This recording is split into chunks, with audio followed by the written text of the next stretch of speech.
একটা আয়াত আপনাদের আগা থেকে যে প্রথম পড়েছিলাম, যে আয়াতটা আল্লাহ তাআলা বলেন ওয়াহাদাইনাহুস সাবিলা ইম্মা শাকিরা ওয়া ইম্মা কাফুরা। আল্লাহ তাআলা বলেন যে আমি বান্দা তোমাকে দুটো পথ দেখিয়ে দিয়েছি, এবার তুমি চাইলে আল্লাহর শুকরগুজারি করো, করে আল্লাহর ফরমাবরদার বান্দা হয়ে যাও, আর চাইলে তুমি আল্লাহর নাশুকরি করে নাফরমান বান্দা হয়ে যাও, গুনাহগার হয়ে যাও। আমি আজকে যে বিষয়টি নিয়ে আপনাকে বলতে যাচ্ছিলাম সেটি হলো, আপনাকে আল্লাহ তাআলা দুটো পথ দিয়েছেন, একটা হলো সঠিক পথ, একটা হলো বেঠিক পথ, একটা হালাল পথ, একটা হারাম পথ, একটা জান্নাতের পথ, একটা জাহান্নামের পথ, একটা হলো নেকির পথ, একটা গুনহার পথ, একটা শয়তানের পথ, একটা আল্লাহর পথ। আমার বন্ধুরা, এবার আল্লাহ আপনাকে দুটো পথ দিয়েছেন, বুঝার মতো বিবেক দিয়েছেন, শোনার মতন কান দিয়েছেন, দেখার মতো চোখ দিয়েছেন, এবং আপনাকে হেদায়াতের জন্য নবী দিয়েছেন, রাহবারির জন্য কোরআন দিয়েছেন। সব দিয়ে আল্লাহ আপনাকে পরিপূর্ণ করে দিয়েছে। তারপরও পাওয়া সত্য, নবী পেলেন, কোরআন পেলেন, ভালো মন্দ সব বুঝার মতো জ্ঞান পাওয়ার পরও যদি আপনি ভুল করেন, তা এটা আপনার দোষ, আল্লাহর দোষ লয়। আল্লাহ কোনো বান্দাকে জাহান্নামে দিতে বিনা কারণে দিবেন না। আল্লাহ বলেছেন ওয়ামা আনা বিযাল্লামিল লিল আবিদ, আমি কোনো বান্দার উপরে জুলুম করব না। এটা তো আপনার আমার কিসের কারণে হবে? বেমা কাসাবাত আইদিকুম, আল্লাহ হচ্ছে যেটা তোর হাতের কর্ম ফল করে আসবি তার বদলা এখানে পাবি।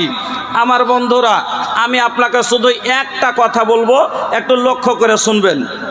যেমন আল্লাহ আপনাকে দুটো পথ দেখালছে, তো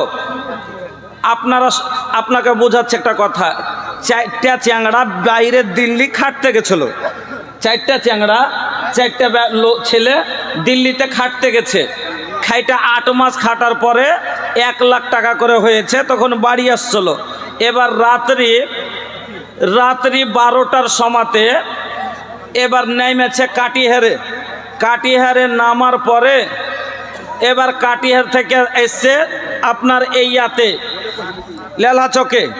এবার এখানে আসার পরে কেউ বলছে দুটা রাস্তা আছে গ্রামে আসার, একটা রাস্তা হলো এইটা দিয়ে আর একটা হলো সিধাই ওইটা দিয়ে।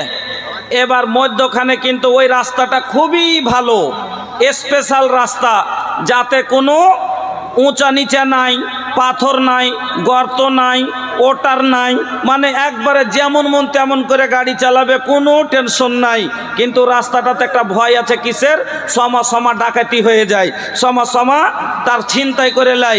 আর একটা রাস্তা আছে, এটা রাস্তাটা ভালো লয়, উঁচা নিচা আছে, ওটার আছে, পাথর আছে, গাঢ়া গর্ত আছে, রাস্তাটা চলতে খুব কষ্ট হয়, কিন্তু এই রাস্তাটাতে কোনো ভয় নাই। তো 2-4 জনা নেমেছে, যে কোনটা দিয়ে যাবি হে ভাই? তো দুটা চ্যাংড়া বলছে যে ভাই এতদিন মেহনত করে কামাই করে লিয়ে নু, আর এখান দিয়ে যাব, কে জানি রাস্তাতে যদি ধরে লাই তো সবই যাবে। এক কাজ কর, এটে দিয়ে চল, একটু কষ্ট হবে কিন্তু ভালোভাবে বাড়ি পৌঁছে যাব। আর ওই দুটা চ্যাংড়া বলছে ধুর, যা হবে দেখা যাবে, ভালোটা দিয়ে যাব, যা হবে দেখা যাবে। এবার যেমনি আগে ওখান থেকে এরা দুজনে এই রাস্তা দিয়ে এলো, এরা কষ্ট করে আসলো, বাড়ি পৌঁছে গেল। আর ওই দুটা চ্যাংড়া খুব মাস্তানি করে যাইছে ভালো রোডে, আর আগা দিকে একবারে আইসে বুকে লাগিয়ে দিয়েছে, দেখেছে চল নিকাল মাল নিকাল, বুকে ধরিয়ে দিয়েছে, দেখেছে চল মাল নিকাল। এবার টাকা কি দিয়ে দিতে মন চাইবে গো, এত কষ্ট করে টাকা, কিন্তু জানের ময়াতে টাকা বাহির করে দিতেই হলো, টাকাটা চলে গেল। বুঝাচ্ছি কথাটা? ওই রকমই আপনাকে যেটা বলছি, হ্যাঁ, যে জান্নাতের রাস্তাটা হলো একটু কষ্টের রাস্তা, আর জাহান্নামের রাস্তাটা হলো একবারে ন্যাশনাল হাইওয়ের মতো একবারে পরিষ্কার রাস্তা, এতে কোনো কষ্ট নাই। জান্নাতের রাস্তায় ঠান্ডায় অজু আছে, কষ্ট আছে, জান্নাতের রাস্তায় ভোকে রোজা আছে, কষ্ট আছে। ভাইজান আমার, এবার আল্লাহ আপনাকে দুটো রাস্তা দেখেছে, যেটা আপনার ইচ্ছে নেন, আগে আমি যাব না ভাইজান, এটা হলো মসজিদের জালসা। আমি আপনাদেরকে বলবো যেটা কথা, আমি চলে গেল। জি আচ্ছা, কই বাসির ভাই? আব্দুল বাসির সাহেব কোনটা আছেন তো এখানে? আব্দুল বাসির সাহেব কে দানটা আগে সর্বপ্রথম আমার হাতে দিলেন, আসেন তো, সময় বাঁচে তো পরে দেখা করব, হবে কথা হবে। হ্যাঁ শুনি না এ স্যারজি, আরে শুনি খিসিয়াই দিন, রাগ করিয়েন না, এখানে আসেন না, এখানে আসেন জি আসেন, একটু দেখা করে চলে যেতেন, একবারই টেনশনটা দূর হয়ে যেত। আচ্ছা আসছেন, উনি বলে গেলেন আসছেন, তবে 15,000 টাকা দিয়েছেন, এবার উনি আসছেন, তারপরে ওনার দানের দোয়া হবে। দেন তো তাড়াতাড়ি বলেন। এটা আসাম দিলে সাবেক উপমুখিয়া সাইফুল সাহেব 4,000 টাকা দিয়েছেন, 5,000 জাযাকাল্লাহ বারাকাল্লাহ হায়াকাল্লাহ। আচ্ছা ওনার আব্বার জন্য দোয়া করতে বলেছে, আল্লাহুম্মা গফির লাহু ওয়ারহামহু ওয়াফিহি ওয়াফ আনহু ওয়াকরিম নুজুলাহু। এটা আসাম দিলে মোবাইলওয়ালা, আসাম হ্যাঁ মোবাইলওয়ালা, উনি 1,000 টাকা জাযাকাল্লাহ বারাকাল্লাহ হায়াকাল্লাহ আল্লাহুম্মা সাল্লি আলাই আল্লাহুম্মা বারিক আলাই।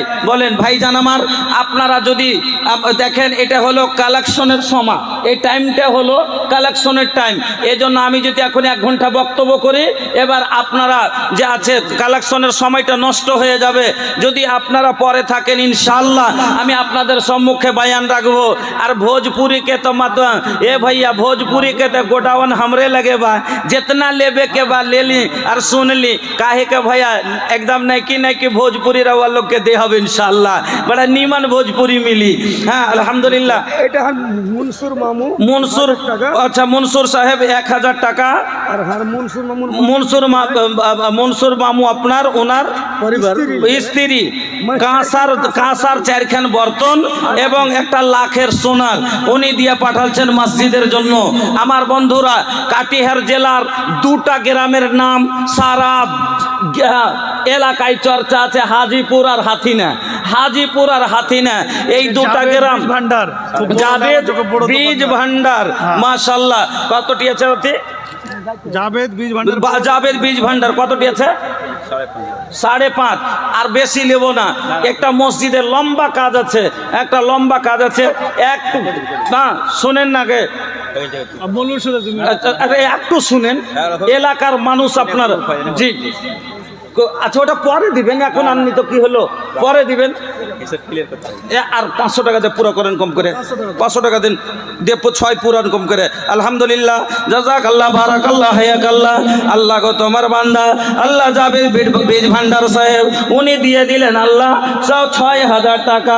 আল্লাহ তুমি কবুল করে নাও, সুখের জীবন দান করো, রুজি রোজগারে বরকত দাও, ব্যবসা বাণিজ্যে তারাক্কি দাও। রব্বানা আতিনা ফিদ দুনিয়া হাসানা ওয়া ফিল আখিরাতি হাসানাতাও ওয়া কিনা আযাবান নার। ওগো আল্লাহ তোমার বান্দাদের দানকে তুমি কবুল করে নাও। আল্লাহ জানি না মা বাবাকে আত্মীয় স্বজন কবরে চলে গেছে, আল্লাহ সকল কবরবাসীদের তুমি রুহে মাগফিরাত করে দাও। রব্বানা তাকাব্বাল দুআনা ইন্নাকা আনতাস সামিউল আলিম। আমিন আল্লাহুম্মা আমিন। ভাইজান আমার বন্ধুরা, এটা মসজিদ আর এই এলাকার শুধু কাটিহার ডিস্ট্রিক্ট না, পূর্ণিয়া, আরারিয়া, কিষানগঞ্জের মধ্যে সব জায়গায় চর্চা আছে হাতিনার হাজিপুরের। যে হাজিপুর একটা এমন গ্রাম যেখানে একদিনে মসজিদ খাড়ো করে নিতে পারে। হাজিপুর একটা এমন গ্রাম যেখানকার লোক একদিনে মসজিদ খাড়ো করতে পারে। আমার বন্ধুরা, ওই লোকগুলাকে আমি বলবো পুরা এটা হাতিনা গ্রাম, আপনারাকে সকলকে বলবো এই মসজিদের কাজ খান এইটা বলে মনে করেন, এক বাক্যে আসেন যে আমার হাতিনার মসজিদ আমরা নির্মাণ করব, আমরা নিজে করব, আমরা হাতিনাওয়ালা এই মসজিদ, এই পাড়ার ওই পাড়ার সব মসজিদ আমরা তৈরি করব ইনশাআল্লাহ।